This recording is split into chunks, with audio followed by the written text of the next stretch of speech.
Do you remember where you were in March 2020 when they announced the lockdowns?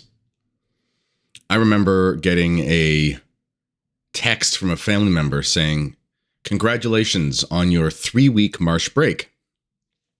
And I said, "What on earth are you talking about?" The person was referring to the fact that we were about to go into our March break, or I know it's usually called spring break in the States. I was a teacher at the time. And then we were going to have 2 weeks after those 2 weeks to slow the spread.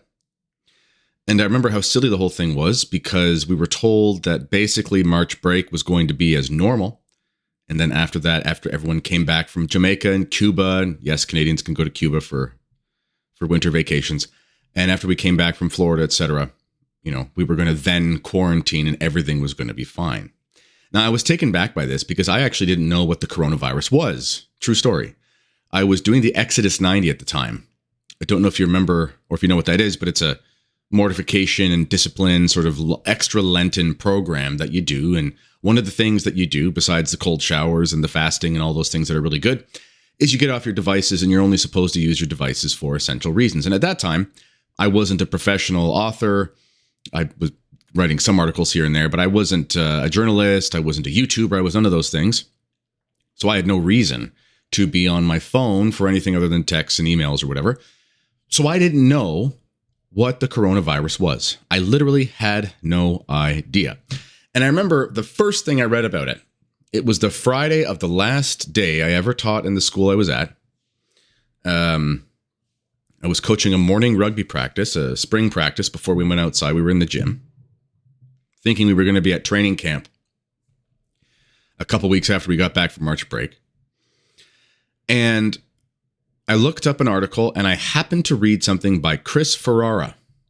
And the reason for that was I was writing for a website he was also writing for. And I remember I always liked his articles. So I just decided I'd check to see if he had anything to say about it. And he did. And he immediately sort of debunked the whole thing for me. And from the beginning, I was pretty much convinced that, this whole coronavirus thing was not what they were saying it was. And you couldn't even say this a couple of years ago on the internet, but you can say that now. Anyway, then the bishops started to shut down the churches, and they started to shut down the churches, at least here in Ontario, before the government required them. I remember at our SSPX chapel, the first weekend of sort of that interim period between the announcements and the lockdown, you were still allowed to have mass, but you had to have like 50 people, that sort of thing. Half capacity, whatever it was. So we had mass 2 or 3 weeks longer than the diocese did, and a bunch of people came to our chapel, and that was really great.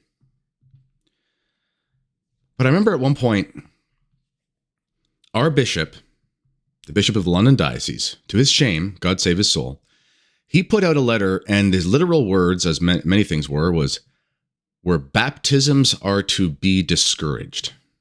I'm going to just say that one more time. A bishop of the Catholic Church said baptisms are to be discouraged. You see, there's an expression in Latin that I like to go back to, and it's acta non verba. Your actions speak louder than your words.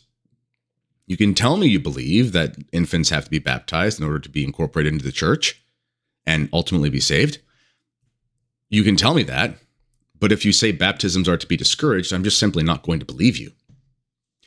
So I remember texting a priest, a relatively conservative priest, and I said to him, "Hey, Father, you've got a little bit of a social media presence. People follow you on Facebook, whatever.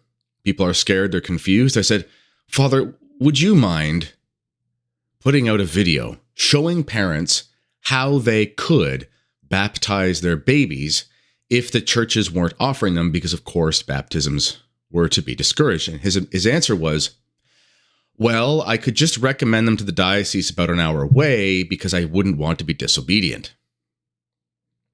I remember thinking to myself, the bishop didn't say you were forbidden from teaching people how to baptize on the internet. He said that you were to discourage baptisms. He didn't even say you weren't allowed to do them. But anyway, it was just crazy. It was absolutely crazy. And I realized, wow, they're far gone, these diocesan priests in many ways, sadly. And they have no understanding of what obedience is. And the bishop must be some sort of tyrant in order to have that sort of control. And I imagine this situation is not that much different all over the world. We saw in the United States, virtually all dioceses basically shut down and bend the knee to the COVID thing. And many of them bent the knee to the Floyd thing.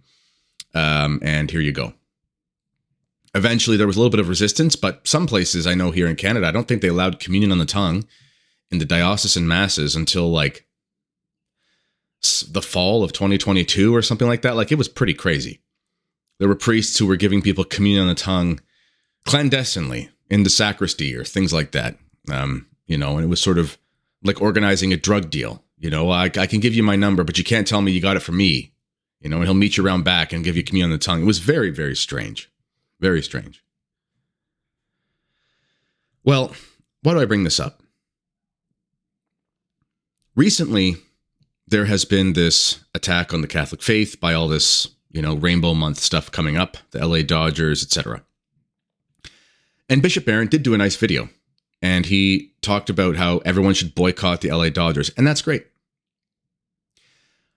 But we're still waiting for an apology and a promise to do better from the bishops. We're still waiting for the bishops to get their credibility back. The abuse scandals were bad enough, and in fairness to the bishops who are in power today, the vast majority of them really had nothing to do with that. Much of that, if not all of it, happened in a time long ago, decades ago.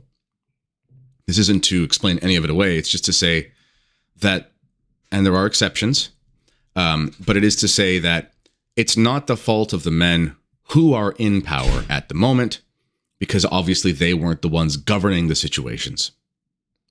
So in many cases, the bishops have inherited a very difficult situation. I know many dioceses have been racked by financial problems, which they inherited. It wasn't their fault. I mean, these things sort of just happened.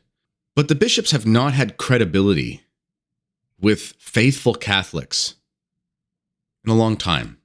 Yes, a lot of Catholics do have this cult-like obedience where, I've talked to some people and I'll show them, for example, the church is very clear you can attend the Society of St. Pius X. And they'll say, well, my bishop says we're not supposed to. And I say, well, Rome says you can. And they say, well, that's fine. In your diocese, if the bishop says you can, that's fine. But in my diocese, I can't. It's like, okay, I guess your bishop is the Pope then. It's very strange.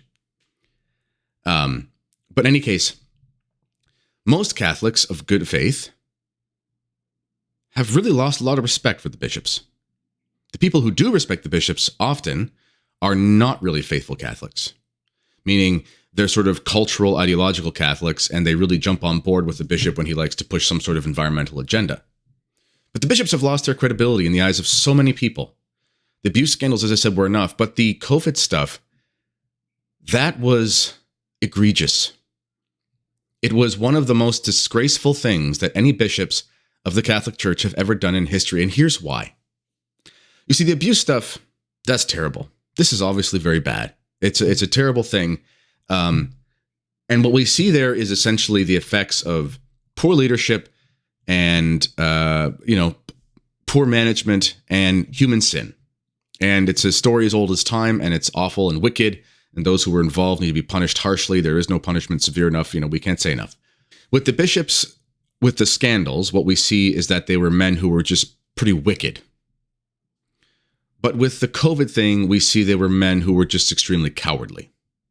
You could do research back in 2020. I was just reading an article today from news.australia.whatever.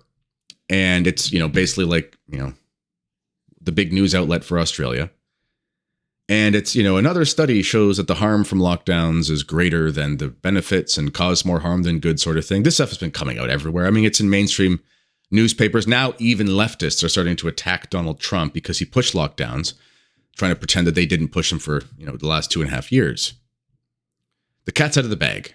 All that was ordered was basically a complete disaster. We're not even going to get into the injections because I don't know if you're allowed to talk about that yet on YouTube, but you can probably imagine what I think about that. But the bishop said to us that the sacraments were non-essential, that baptisms were to be discouraged, and then they opened up their churches for vaccine clinics. Many of the bishops expressed their solidarity with the whole Floyd 19 movement, and promoting kneeling and things like that, and town square, whatever, to show your solidarity with racial harmony and all those kinds of things, even though massive crowds were gathering. But they just wouldn't open their churches. They intentionally chose to not think critically and to follow what the communists weren't even mandating that they do, but just pressuring them to do. They had no spine at all, and we have yet to see them, in general, walk it back and say, you know what? We failed. We absolutely failed. What we did was egregious. We should never have closed down the churches. In fact, if it was a real plague, we should have been giving out more sacraments because you might have been dying. And here's how we're going to demonstrate that we actually believe that you need the sacraments in order to be saved. We're going to commit to never stopping giving them again. But sadly, I don't think they're going to do that because they showed their true colors during the lockdowns and during the vaccine rollouts, that if the world asks them to, they're going to put the Catholic faith second. You see, the scriptures tell us, fear not him who can kill the body, but fear him who can kill the soul. The bishop's actions were only fear the death of your body, and who cares about the death of your soul. And now there are letters from priests and parishes and things like that begging people to come back to Mass. One of the parishes in my diocese, I saw a letter and it was like, we're hosting a revival thing. Come one, come all. We'd love to see you back at church, etc., etc., etc. Why would they ever go back to your church? Why? You shut it down. You told them that when they were going to die, allegedly, that they shouldn't go to church. A lot of the bishops probably don't care, and they're probably just as wicked as the communists, hence why they act like them sometimes. But some of them are probably good men, and they want to be spiritual fathers. Well, if you do, I would recommend to all of you who shut down your parishes, who shut down your diocese and so forth, get on a microphone, stop going to stupid ecumenical services, stop planting freedom and peace trees with the local imam and rabbi, and look into the camera and say, we should never have done that. It was disgraceful, and we're sorry, and we'll never do it again. We'll see. As always, let me know what you think in the comments. This has been the Kennedy Report. Until next time, God bless.